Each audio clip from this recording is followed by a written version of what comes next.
Assalamualaikum warahmatullahi wabarakatuh.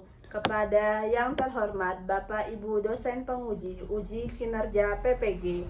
Perkenalkan, nama saya Gita Maria, mahasiswa PPG Transformasi Batch 3 tahun 2025 di LPTK UIN Raden Intan Lampung dengan NIM 2511115198. Pada hari ini Jumat tanggal 10 Oktober 2025 akan melaksanakan praktik pembelajaran dalam rangka penilaian uji kinerja di SMA Negeri 1 Wai Pengubuan pada kelas 11 dengan tema ketentuan pelaksanaan khutbah dan dakwah. Wassalamualaikum warahmatullahi wabarakatuh.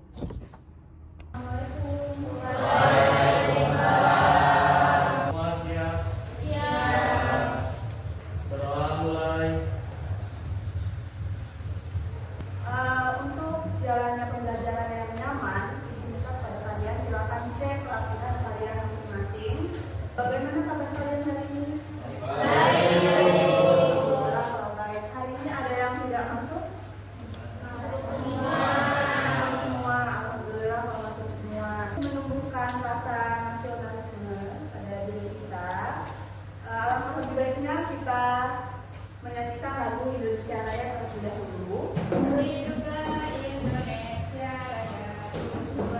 Indonesia tanah airku, tanah tumpah darahku. Pada pembelajaran sebelumnya minggu yang lalu ya, kita sudah memasuki materi tentang khutbah, tablik dan dakwah. Pada hari ini kalian akan praktek secara langsung untuk membuat teks khutbah dan dakwah. Ibu ingin bertanya kepada kalian, unsur-unsur penting apa sih yang harus ada pada teks khutbah dan dakwah yang baik? Ya, silakan Yana. Berdiri. Jadi unsur yang penting dalam khutbah dan dakwah yang pertama ada penyampai atau ustadz, yang kedua ada jamaah atau pendengar, yang ketiga ada materi, dan keempat metode, dan yang kelima ada media. Tujuan pembelajaran pada hari ini yaitu kalian peserta didik diharapkan mampu membuat teks khutbah dan dakwah. Bisa membuat teks khutbah dan dakwah itu berdasarkan unsur-unsur pentingnya, strukturnya, mulai dari pembukaan, diksi, penutup itu harus jelas ya. Lalu yang paling penting juga harus ada referensi dari Al-Quran dan hadis. Mari kita melakukan ice breaking terlebih dahulu agar kalian bisa lebih fokus ya dalam mengikuti pembelajaran. Silakan berdiri. Semangat bersemangat, janji fokus, janji fokus. Saya fokus, saya bisa, saya paham, saya fokus, saya bisa, saya paham. Ini cuma menjelaskan PPP mengenai struktur teks khutbah dan dakwah ya. Jadi kalau kalian perhatikan, karena ini nanti menjadi acuan kalian dalam membuat teks khutbah dan dakwah. Pertama yaitu ada struktur teks khutbah dan dakwah ya. Di sini kalian perhatikan struktur teks khutbah dan dakwah itu ada pembukaan ya. Ingat pembukaan itu perlu, itu penting. Lalu ada isi khutbah, lalu ada penutup. Selanjutnya ada struktur teks dakwah. Sama, ada pembukaannya, ada isi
kelompok kalian, anggota kalian dengan tugas masing-masing. Ini merupakan proyek ya, proyek kalian untuk membuat teks khutbah dan dakwah. Dan ibu minta nanti kalian teks yang kalian buat ini bisa kalian aplikasikan, kalian gunakan. Mungkin nanti kalian bisa menjadi khotib saat sholat Jumat, kalian bisa menggunakan itu sebagai teks khutbah yang kalian sampaikan kepada para jamaah. Kalau dari temanya mau apa? Bersihan.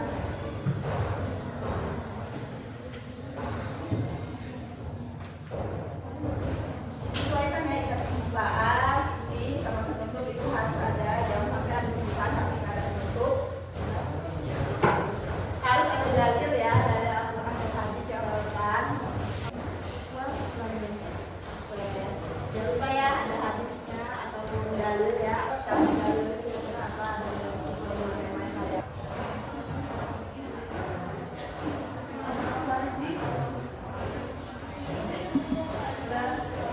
Masih bingung, misalkan mau bertanya, silakan angkat tangannya. Bu, kalau dalilnya lebih dari satu boleh kan Bu?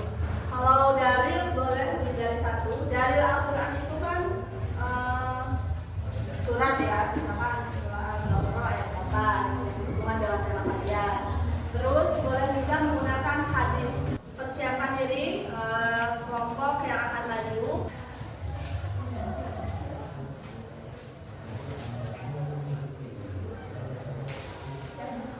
Ya, sebelumnya Assalamualaikum warahmatullahi wabarakatuh.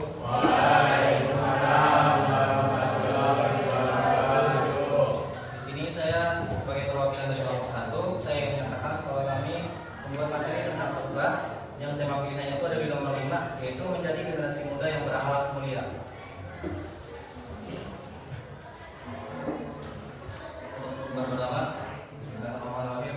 Assalamualaikum warahmatullahi wabarakatuh.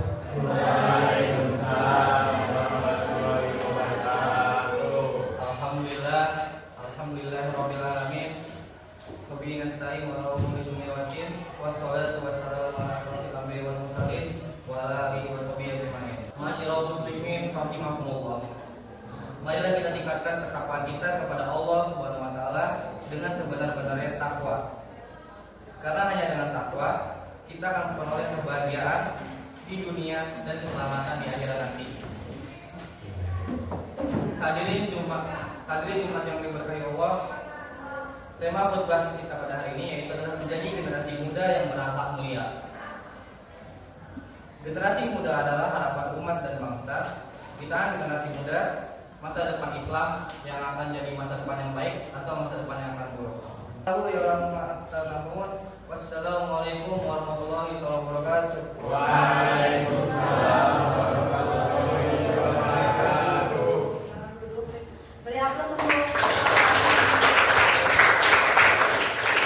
dari yang sudah disampaikan oleh akademisi ya, yaitu tentang teks khutbah.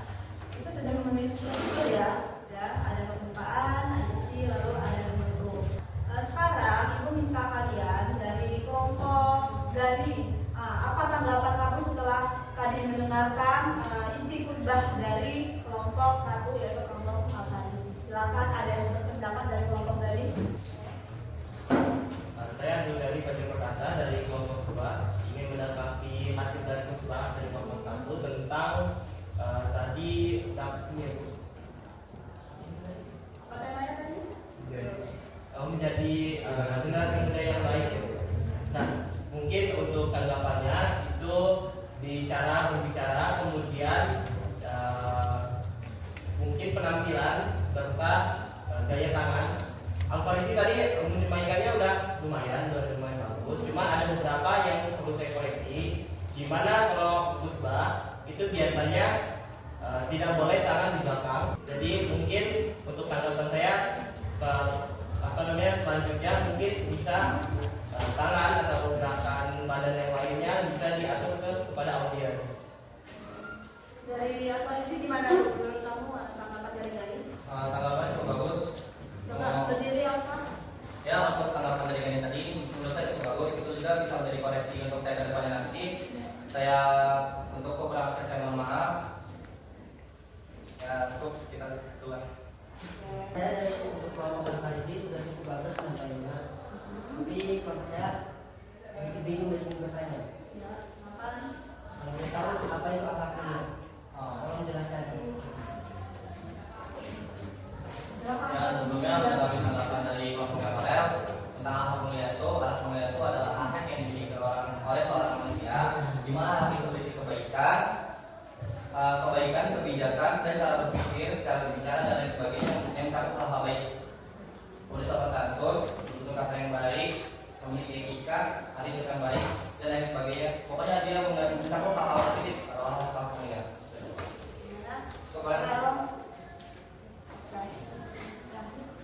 Beri apresiasi dulu untuk yang sudah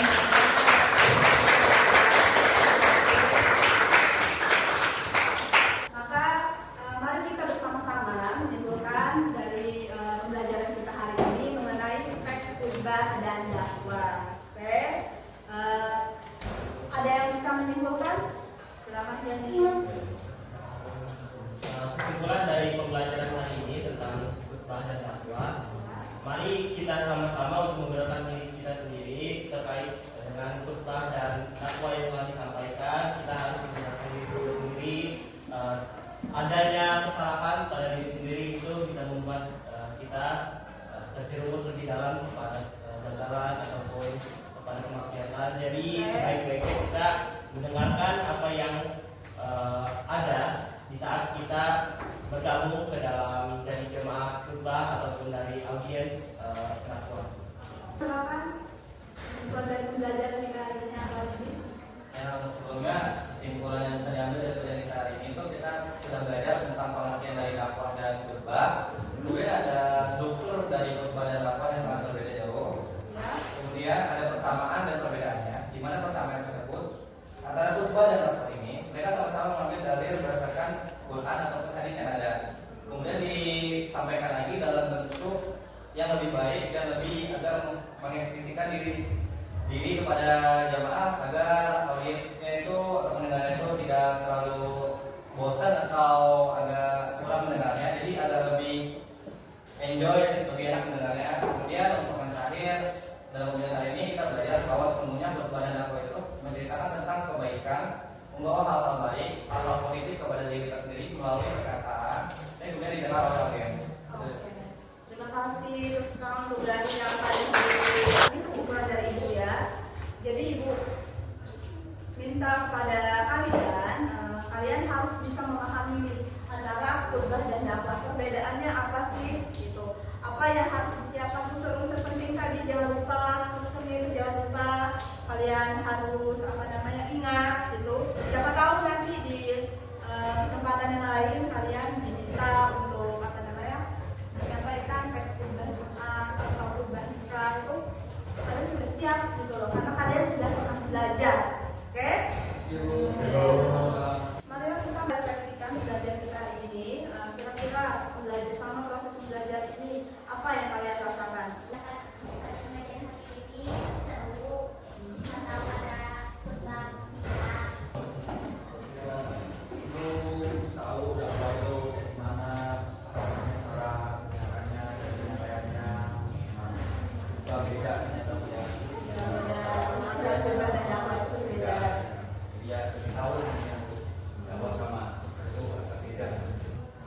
Ya, Hadi, silakan Hadi.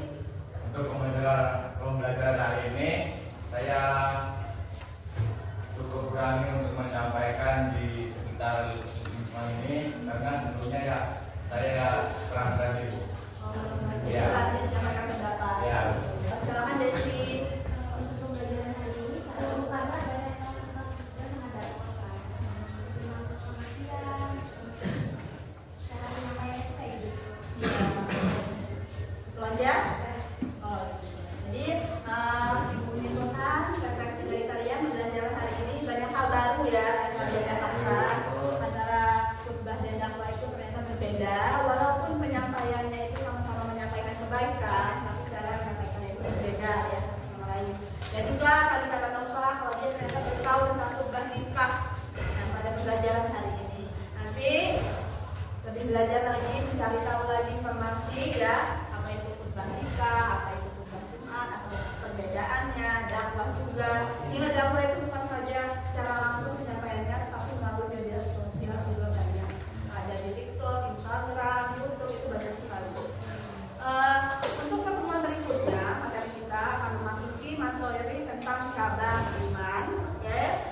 kalian